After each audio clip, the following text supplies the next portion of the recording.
Okay, this video is about to be all over the place, so bear with me. So originally, I told you guys I was going to do a detail video on this truck, and that didn't exactly go as planned. Okay, so as you can see, this truck's going to go from turd to polished turd rather quickly. And instead, I rather quickly learned I don't know what I'm doing. So what ended up happening was I tried to do a cut and buff by myself, and while it looks pretty good, it doesn't look very good. You see those little faint holograms in it?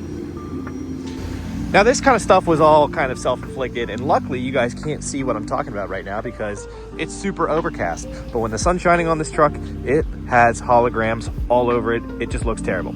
Yeah, so naturally I called in for some reinforcement, and I got my brother over here who is much more detail oriented than I am. And unfortunately, we were not able to make headway. All right, cool. So we just murdered the paint real quick with that shitty pad. I think, dude, honestly, it's just... Maybe got polished. Just ripped it up. I'm trying to figure out here what works and what doesn't. And clearly, this isn't working.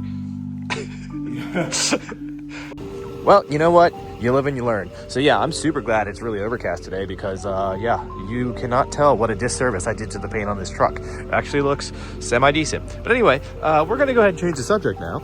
I got some license plates. We're going to throw them on the truck, and we're going to head to my buddy's shop. He has a 3D scanner, and we're going to scan the entire engine bay. That way we can drop the files in CAD and go ahead and start designing a turbo kit for this truck.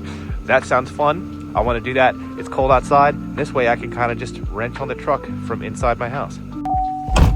All right, cool. Yeah, we're heading over to Bad Cat Engineering, and these guys are going to get me straightened out, and hopefully we can have a nice usable scan to create the 3D model of the turbo. The reason I'm 3D modeling all of it is because I actually want to utilize some 3D printed stainless parts, primarily the collector. Maybe you'll see. I'll go ahead and show you guys as I'm designing it what I'm thinking.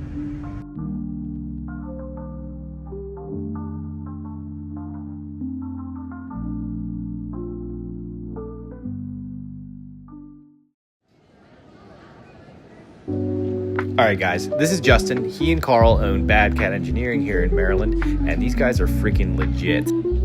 Here's Justin's personal RX-7. This thing is freaking insane. It's got like a, whatever the heck, all sorts. But just look at it. I could honestly do a 2-hour video on this car alone. There's just way too much to list. If you guys are anywhere on the East Coast and you're looking for some proper fabrication and tuning, hit these guys up.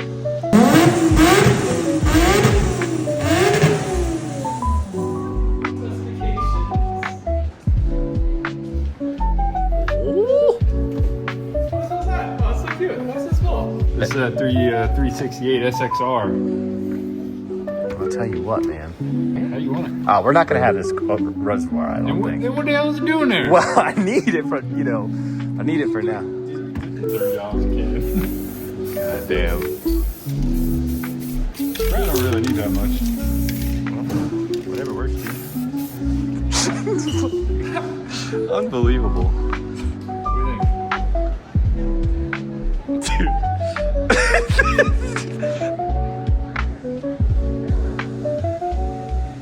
What is the purpose of the spray? Oh, to make it a matte finish so that the scanner can pick it up. Reflective surfaces will not register on the scanner. Got it.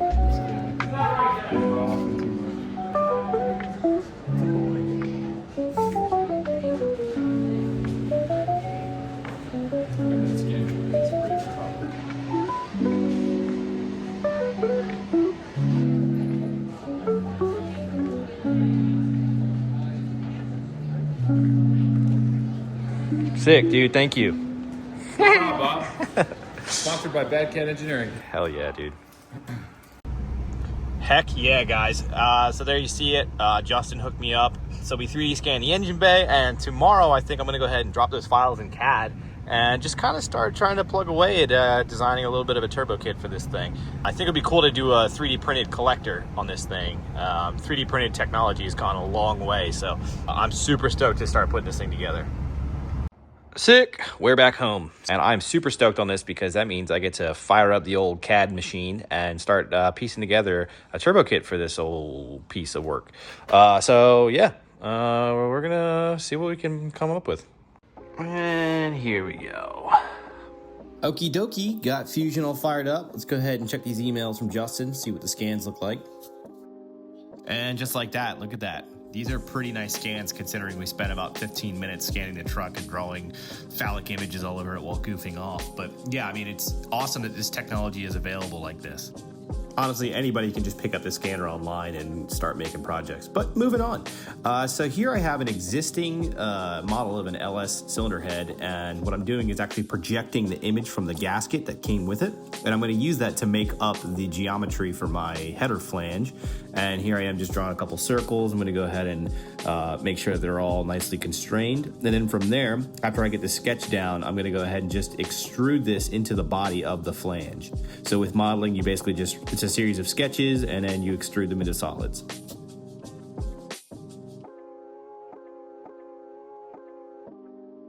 Cool, I got my sketch down. I'm gonna go ahead and start clicking the geometry that I want to extrude into the shape of the flange body. And this is pretty straightforward. I'm just clicking the sketch where I want it to become a body. All right, sick. I got all the little pieces here selected. I'm going to go ahead and extrude these to 3/8. That's the flange thickness that I want. And just checking it over. And oops, missed a spot. And here we have a model of a Borg-Warner turbo. This is an S362 SXE, I believe. And it's definitely smaller than what I'm using. But it is the only model I could find that was, you know, readily available.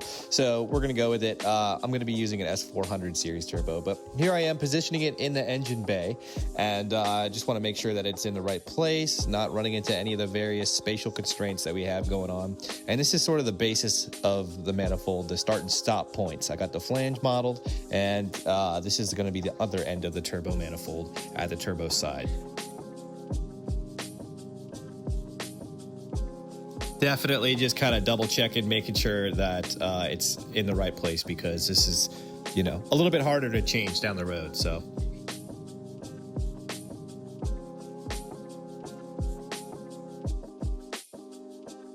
next up, I thought I'd be just a little bit extra and add some fasteners to the flange, just because it looks cool and it's easy enough to do.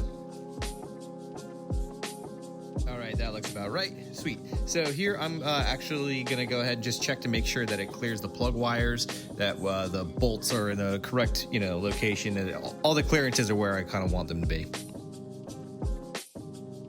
Okay, one of the cool things about Fusion is that you can actually drag and drop any part that McMaster sells on their website and have a fully functioning 3D model straight from their catalog, which is so awesome. So these are 1.5 inch long radius, 90-degree Weldells. They're schedule 40. And yep, sorry, I got my little boy with me. And here I'm just positioning them. Now I'm going to rotate them to clear the plug wires. And yeah, what else am I doing here? Just gotta rotate a little bit more, and then I'm gonna go ahead and just duplicate them for the last 3 runners. And that should be it for those runners. Sweet, and I think that looks pretty good. So yeah, moving on, I'm gonna go ahead and draw the sketch for the actual main part of the manifold. This is gonna be the 2.5 inch section.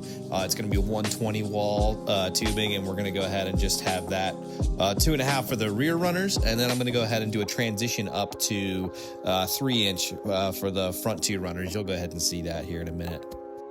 Here I'm just kind of adjusting the length of the tubing to make sure that there's enough room for the transition between runners, and that looks about right.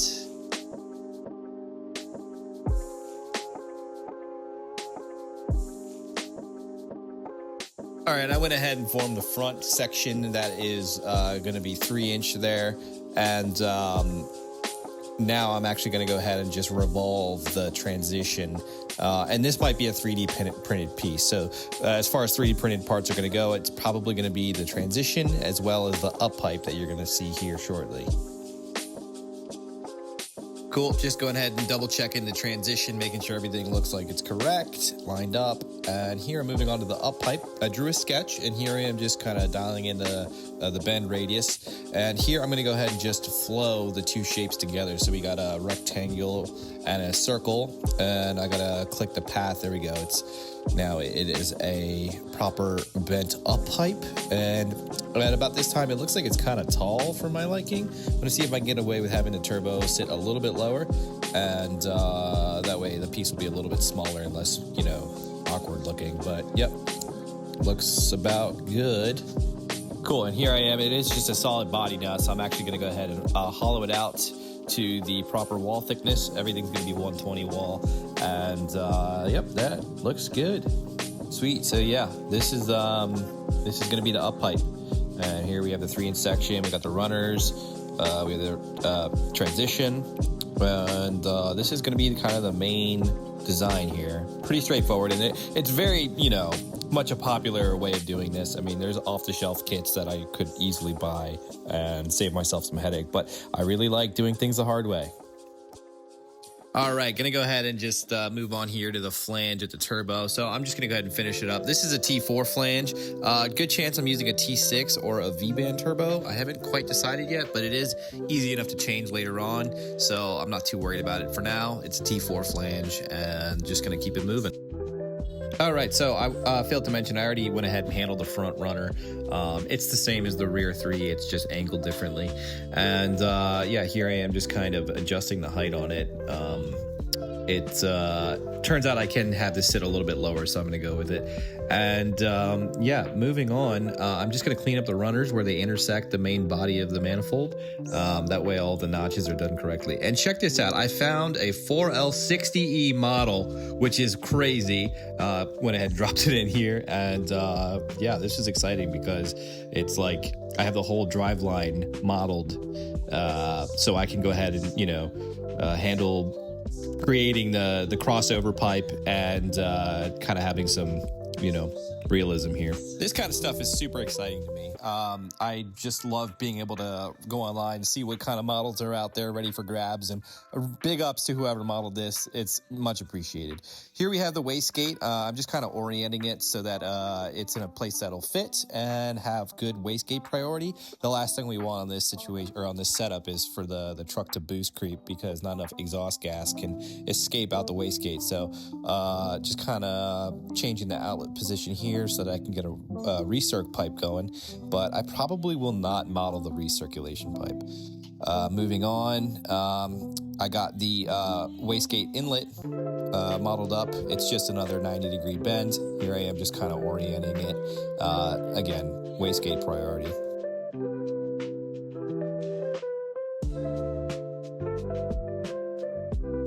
All right, and here I am creating the sketch to model the crossover pipe where it comes and meets the back of the manifold.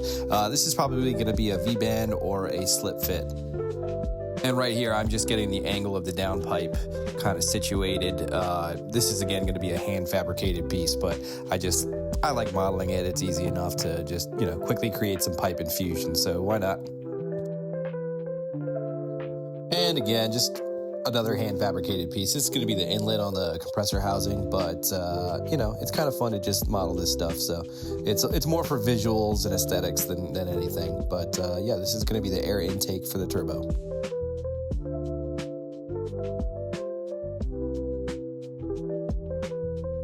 Throughout this whole process, I've been turning the scans on and off just to reference, check for clearance. So yeah, here we have it in render mode. This is kind of to give a little bit more of a realistic texture and appearance. It serves no other purpose really than to just create renders, but I like looking at the finished product in this mode. Don't judge me. But yeah, so here we have pretty close to the finished product. So yeah, it's basically like your standard off-the-shelf turbo kit, nothing special. I'm not going to be doing any crazy tubular manifold stuff, but it's what I'm doing. It's going to be pretty easy. Here I am clocking a turbo just to go ahead and start creating some intercooler piping, again, just for visuals. And here we are, man. It's pretty close to complete. All right, and the idea here is to go ahead and probably machine the flange at the cylinder head at work. I am a machinist by trade. And then I'm going to send the collector and the transition off to be 3D printed out of stainless. And then I'm going to weld the whole thing together, and hopefully we should have a completed manifold here probably within the next couple of weeks. Very excited to share this thing with you guys. I'm stoked to have this come together in real life. All right, that pretty much wraps that up. I'm gonna head back out to the garage here in a minute, check over the truck, look at a couple of things, take a couple measurements, just make sure I didn't completely waste my time doing that. And that'll probably wrap up this video. Whew. To be honest, I was totally okay with doing that video from inside my house on the computer because I'll be honest, it is freezing. But yeah, I just gotta look a couple of things over and yeah, that way we can kind of get the ball rolling on this project. So yeah, it looks like the only constraints in here really are the coolant reservoir and this airbox mount, which probably will go bye-bye. From there, it's just, I'll probably have to reroute the AC lines, which is not a big deal. If you guys saw the Suburban video, yeah, that was pretty easy. But yeah, it looks like we have plenty of space for activities in here. So yeah, hopefully you guys can bear with me on the progress. It's going to be a little bit slow going this winter just because it's so cold, and that alone is totally unmotivating. But I'm going to have some parts on the way in a couple of weeks, and then we can start cracking at this thing. Before I can turbo it though, I do have to get it inspected and passed emissions. So that's going to be a challenge in its own right. But yeah, I'm excited to see where this truck is going. And as always, guys, if you guys are new to the channel, please go ahead and leave me a comment. Let me know what you guys think. You can even subscribe if you want. It means a lot to me. I try to answer everybody's comments as they come. So yeah, feel free to, you know, start a conversation about this. I'm eager to hear what you guys think about it. I want all of your input. And with that, I think we're going to wrap up the video, guys. Thank you so much for watching. Really appreciate it. I hope you guys enjoyed. I hope you guys learned something. And hopefully we can take this truck to the next level rather quickly and enjoy some fun videos in the future. Thanks so much. I turned the resolution way up, so it should be... Dude, the is just absolutely up this shot, dude.